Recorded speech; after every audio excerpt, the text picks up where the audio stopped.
Disney classics are classics for a reason. Each one is jam-packed with adventure and features a host of characters that are so lovable we wish we could replace our real friends with them. But what if we told you that the movies we know so well were once very different? That's right, hold on to your hats. Because films go through a bazillion stages before the final cut is greenlit, there are so many lost moments that we never get to see. Join us as we uncover 20 scenes that would have made our Disney classics unrecognizable.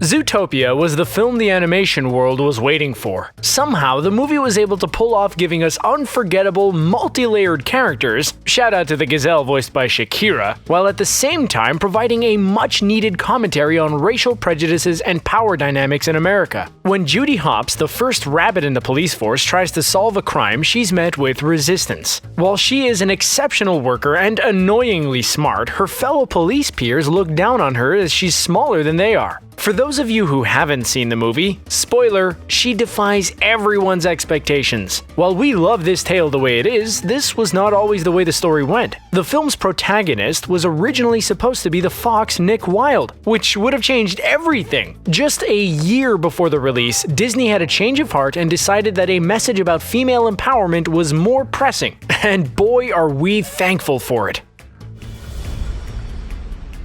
Another idea that got nixed in Zootopia was having the predators wear shock collars while living in Zootopia to keep them in line. If a predator got too excited or angry, they would get shocked, which caused a lot of distress. Being a predator, Nick was drawn wearing his collar, and it was said that his character suffered from depression because of it. The idea made it past storyboarding and even was in the rough animation stage when the filmmakers decided to literally and metaphorically remove the collars. They didn't want to upset young viewers, but still wanted to speak about prejudice. The scene where Nick is shown being muzzled by a group of Cub Scouts he thought were his friends drives this point home. While still disturbing, it's not as horrifying as putting him through physical pain.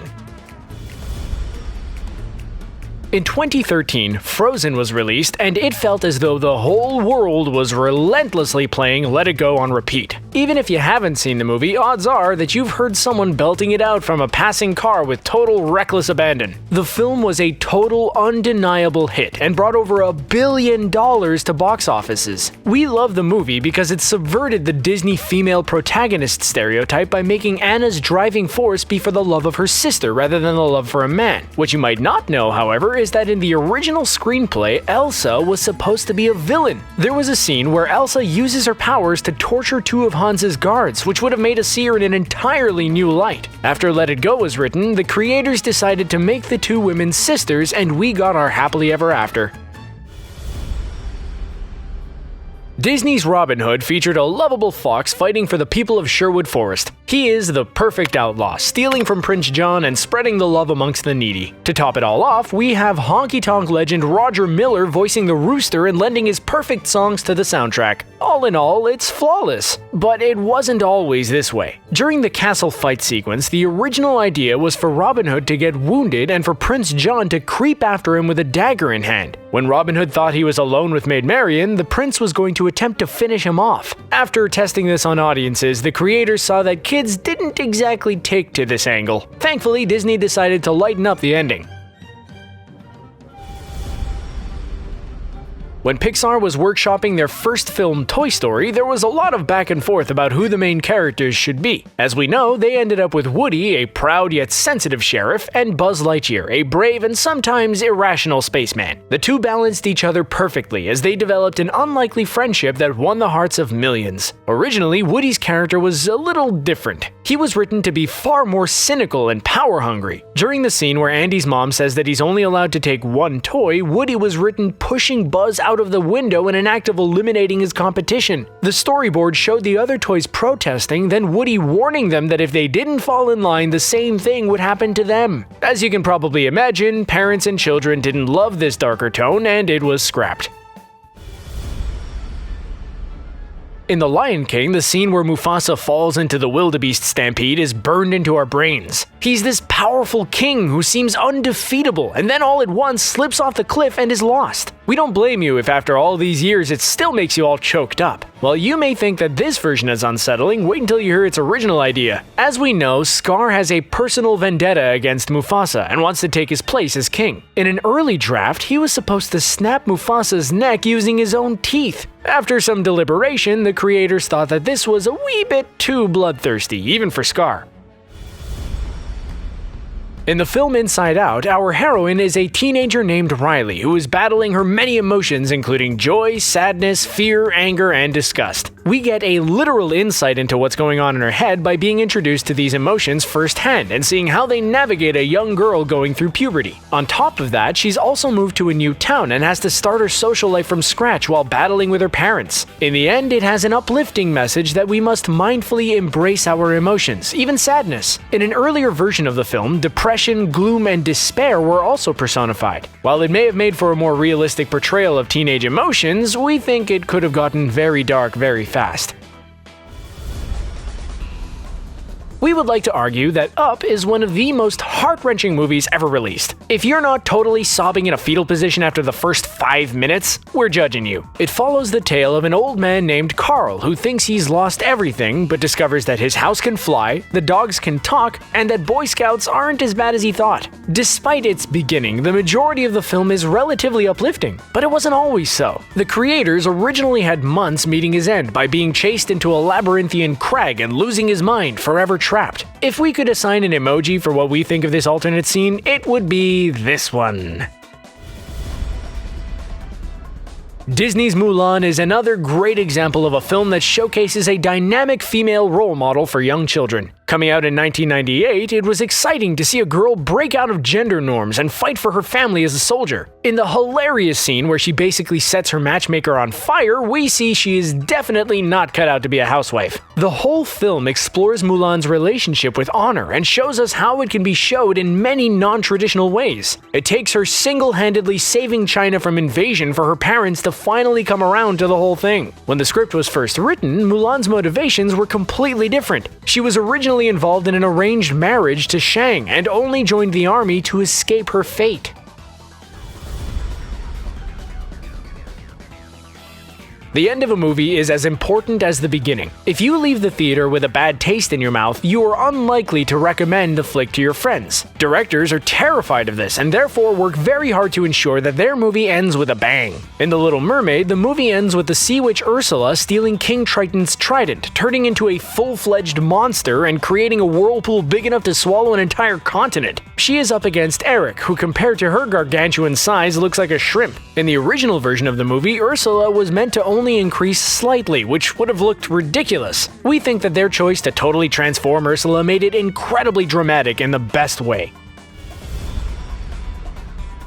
Another big change that The Little Mermaid made has to do with Ursula's character design. As you might know, in an animation studio, it takes a long time for a team to commit to the version of the character that we'll see in the film. There are a million decisions to be made, and they must pick everything from the character's shape of nose to the shade of their hair. The director of the film, John Musker, admitted that it took a while before the creative team made her be half octopus. Early versions of her showed her looking like a lionfish and even being half manta ray. While it's fun to think of the many iterations that could have been, we believe combining her with an octopus was the right choice. That skirt of tentacles is simultaneously mesmerizing and horrifying. We think that Monsters, Inc. was a success because of its unforgettable characters. Sully is just a teddy bear trapped in a monster's body. Mike Wazowski is basically Woody Allen but with one giant eye instead of 4. And Boo is the 3-year-old every parent wishes they could swap for their own. Without these characters, the dynamic would have been all wrong. What's crazy is, in the first draft of the film, none of them were written in. In the first incarnation of the script, the story was about an adult man who was being visited by his childhood drawings. All monsters, naturally. Each monster representing something he had to overcome. It was basically a retelling of A Christmas Carol, but fit for every season. We're happy they swapped their Scrooge for Boo. The Incredibles was originally written to be all about the domestic life of the undercover superheroes. Instead of coming out of retirement to save the day, the movie was going to be about the family and how they lived their semi-normal day-to-day lives. There were no car chases, no explosions, and certainly no supervillains looking for revenge. There was a scene that was written where the Incredibles are hosting a neighborhood barbecue and Mr. Incredible accidentally cuts off his fingers and doesn't feel a thing. He has to hide what's happened, meanwhile Elastigirl tries to be incognito in searching for Violet, who's gone invisible. Although this angle would have been amusing, we like how Brad Bird brought it to the next level. The Fox and the Hound is a beautiful movie about predator and prey becoming pals. Overall, its tone is very sweet as Todd the Fox and Copper the Hound must overcome their instincts and surrounding social pressure to be enemies. The film was adapted from a book by Daniel P. Mannix that was a lot darker. In the original tale, Chief, the old hunting dog, is hit by a train while chasing Todd. In the movie, Chief survives, but he was originally going to die due to the train, and to help justify the rift between Copper and Todd. For the Disney version, the director was originally going to keep this, but decided not to kill off one of the main characters so children wouldn't be upset. Thank dog for that. The Beauty and the Beast is a true Disney classic. When it came out, children rushed to find their knockoff version of Belle's gown, and the movie became so successful that it was even nominated for Best Picture at the Oscars. While it is chock full of songs that are almost impossible not to sing along to, there is one musical that didn't make the cut. The song was called Human Again, and it was supposed to be a lengthy 11 minutes of the enchanted objects telling us about their lives before they were cursed. Because it was twice as long as other songs, it had to be cut for time's sake. Lucky for us, in 2002 they added it to the re-release of the film. For those of you who have seen Finding Dory, you know that at the end of the film she is reunited with her parents. For those of you who haven't, we've completely ruined the movie and deeply apologize for our careless behavior. But really, it's your fault because this is a magical movie that must be seen. Another spoiler, this time we warned you. Dory makes friends with Bailey and Hank at the Marine Life Institute in California who find their way to freedom at the end. Originally though, they were written to remain at the Institute. We're thinking the creators must have seen around 10 minutes of that documentary Blackfish and thought against keeping these creatures in captivity. Thankfully, they were set free into the big blue. Coco is about a young boy named Miguel who dreams of becoming a musician, even though his family has banned music. Miguel visits the colorful land of the dead in search of his idols and ancestors. Though there is beautiful Mexican music throughout, to call it a musical would be a stretch. But there was a time in early stages of creation that was the direction they were going to go. The original idea was to have the movie be one big over-the-top song and dance number. While it may have been entertaining, we like that the characters decided to keep it dialed back a bit in order to highlight the folk music. The result, as we know, was glorious. For those of you who have read the book Alice in Wonderland, raise your hand.